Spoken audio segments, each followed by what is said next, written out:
binati naman ng palasyo si Senador Sherwin Gatchalian matapos siyang mahalal bilang Senate President. Wala na naman daw hinanakit si dating Senate President Alan Peter Cayetano kay Senador Joel Villanueva na lumipat sa bagong mayorya. Nagpasalamat naman ang senador sa mga hindi kumalas sa bagong Senate minority.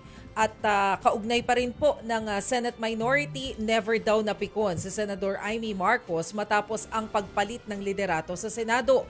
Wala na raw gulo dahil may sapat na boto na sina Gatchalian. Nirerespeto naman daw ni na Senador Pia Cayetano at Senator Loren Legarda ang bagong liderato na naig daw kasi sa ang konstitusyon at Senate rules dahil nakuha ng mayorya ang 13 o 13 boto. Para naman kay Senador Bongo, uunahin niya raw ang interes ng bayan kahit sa ang bloke siya mapunta. Kapansin-pansing walang umattend na miyembro ng minorya sa umpisa ng special session pero nagpakita sa Commission on Appointments sina Senador Rodante Marcoleta, Amy Marcos at Bongo. Baka kasi members sila ng CA. Hindi ko nga kabisado yung members.